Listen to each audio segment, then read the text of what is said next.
Thank you very much, President Reagan. Mrs. Reagan, members of the Cabinet, distinguished guests, my friends.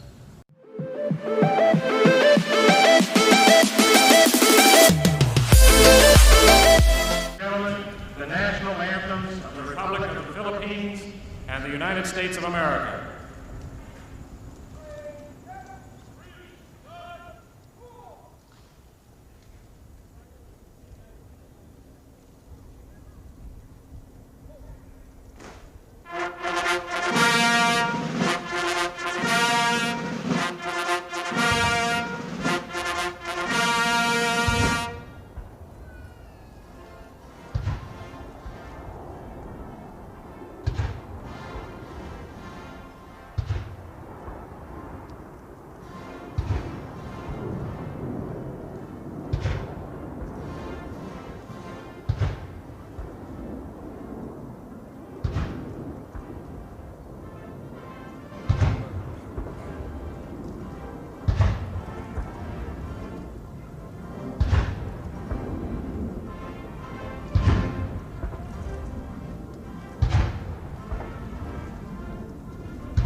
This concludes the honors. Stand. Order. Order. Right. Order. Cool.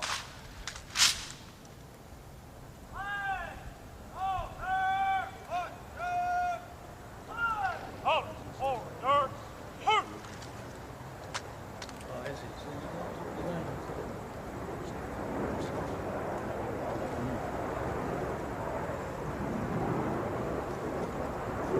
Up. Right. Up. Ceremonial. And Up. Remain there. Hit.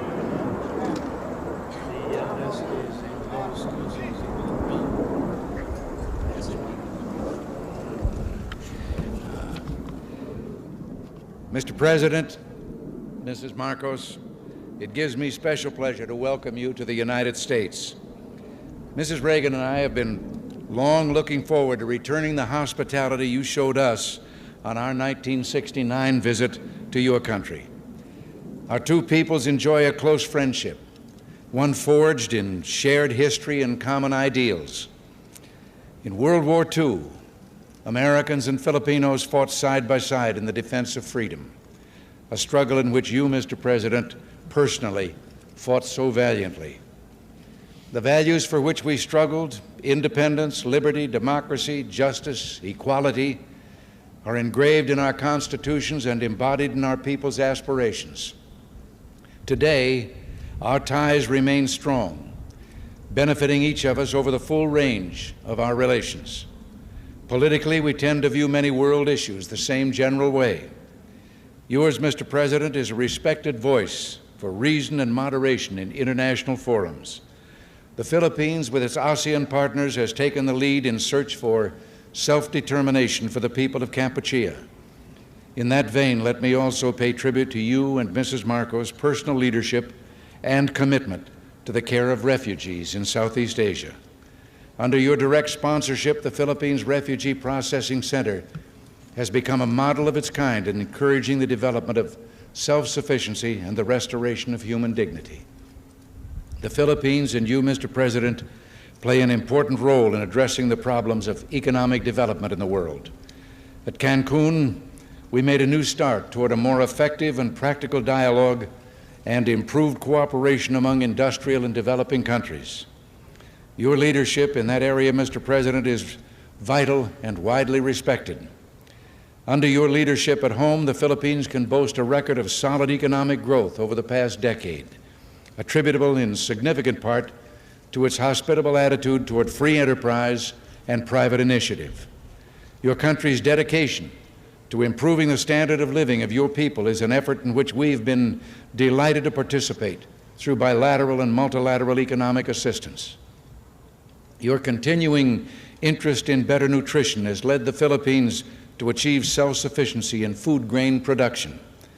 You can also point with pride to the success of your rural electrification program, now bringing benefits to an increasing number of remote regions. And I find it a matter of personal satisfaction that your country and my home state of California are both pioneers in developing geothermal power to replace expensive energy imports. The United States remains the Philippines' leading trading partner, and American firms are the largest foreign investors in your country, reflecting their confidence in your progress and prospects for economic growth. We have welcomed the growing two-way trade between our nations and have been pleased that we've been able to keep our markets for the products of your growing manufacturing and industrial sector the most open of any country in the industrialized world. America considers itself especially fortunate to have nearly 1 million persons of Filipino heritage now residing in our country. They bring with them their energy and their talents, and they contribute enormously to the rich diversity of American society. Similarly, thousands of Americans, enchanted by the beauty of your nation and by its people, have chosen to live in the Philippines. Our security relationship is an essential element in maintaining peace in the region and is so recognized. This relationship, one of several we have in the Western Pacific, threatens no one but contributes to the shield behind which the whole region can develop socially and economically. Mr. President, under your leadership, the Philippines stands as a recognized force for peace and security in Southeast Asia through its bilateral efforts and through its role in ASEAN, which is the focus of our regional policies in Southeast Asia. Mr. President, Mrs. Marcos, the United States deeply values its close friendship and alliance with the Philippines. We seek to use this visit to further strengthen our ties with your country. Nancy and I are personally delighted that you're here, and we say welcome to the United States, welcome to our national home.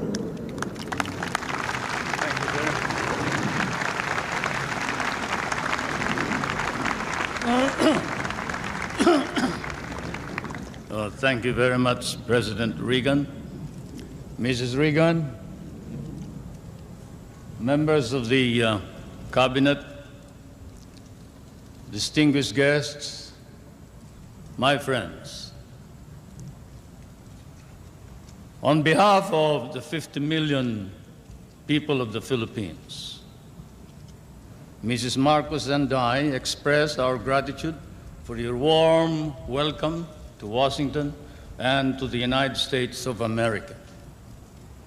This great and beautiful city, that is one of the few cities that was built as the capital for a great nation, is indeed, as has been written, the key to knowing the secret of America. And this house of the American people, an American frontier that never vanishes. Your beautiful city with its grand memorials, its monuments, its walks, is indeed a city that memorializes the great achievements of your people for the past 2 centuries. But more than that, it keeps offering to the enterprising and the talented, the courageous and the strong, the rewards of effort and of initiative. At the same time, as I stand here on American soil, I realize that I stand on what may be the center of the government of the United States of America, here where, as I have often stated, the future is being born. The future is being born depending upon the man who is in the White House. And the man who is in the White House today certainly is creating a new future for our world.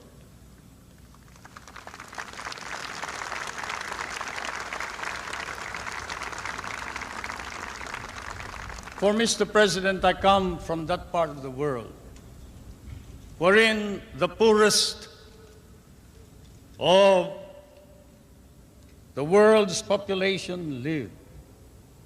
I come from that part of the world that cherishes an image of America with its ideals, its dreams, its illusions.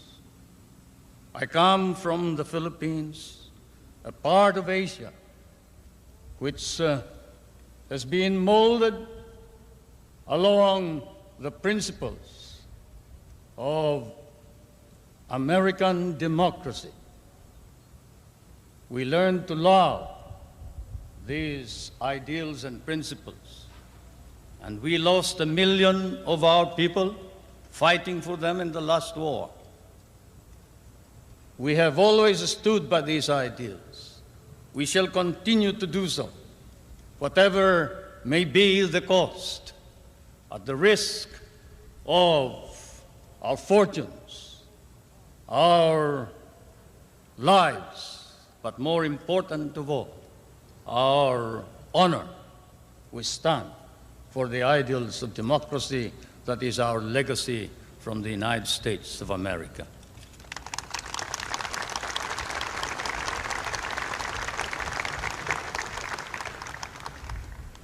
I did not come to burden you further with additional problems, Mr. President. For I know that, as I have said in many a speech before my own people and before the world, fate and destiny has decreed that the United States of America be the trustee of modern civilization against the threat of a possible second dark ages. And America cannot fail. And therefore, we, the Filipino people, come and bring to you a prayer that God and His divine providence may grant you guidance, strengthen both your heart and hand, so that that hand may be strong on the lever of power and save our humanity.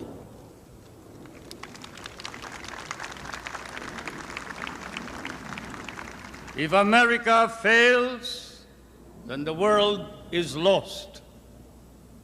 And thus, Mr. President, I can assure you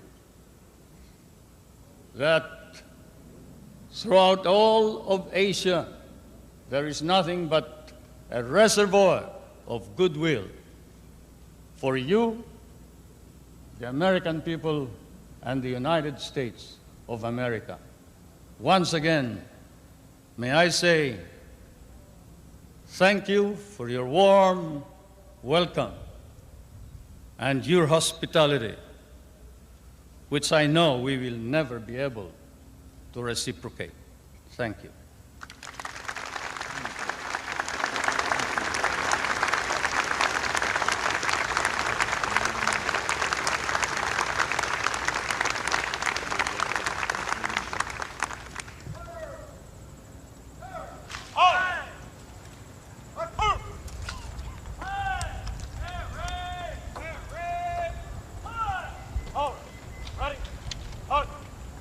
Thank you.